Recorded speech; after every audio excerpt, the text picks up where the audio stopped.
ரொம்ப நாள் ஆச்சுல டிப் வீடியோ போட்டு. இன்றைக்கி நம்ம மோல்டு எப்படி ஹேண்டில் பண்ணுறதுன்னு பார்க்கலாம். க்ளே ப்ரிப்பேர் பண்ணிக்கோங்க.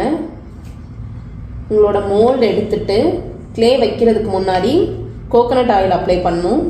அப்போ தான் டிசைன் வந்து ஈஸியாக வரும் வெளியே. எல்லா சைடுமே கோகோனட் ஆயில் அப்ளை பண்ணிவிட்டு இப்போ நம்ம உள்ளே வந்து க்ளே வச்சு ப்ரெஸ் பண்ணி எக்ஸஸாக இருக்க க்ளேவை எடுத்துட போகிறோம்.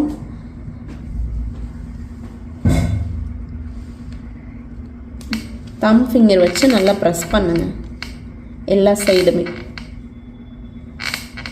ஸோ இதில் ஒரு டிப் என்னென்னா, உங்களுக்கு வந்து டிசைன் வந்து கொலாப்ஸ் ஆகாமல் வரணுன்னா ஒரு 2 செகண்ட்ஸ் வந்து வெயிட் பண்ணுங்க.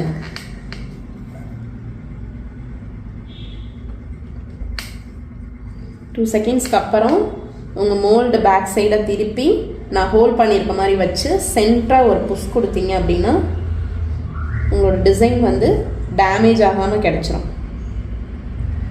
ஸோ இது வந்து கார்விங் நைஃப். இதை வச்சு நம்ம எக்ஸஸாக இருக்க க்ளேயை வந்து நம்ம கட் பண்ணி எடுத்துக்கலாம்.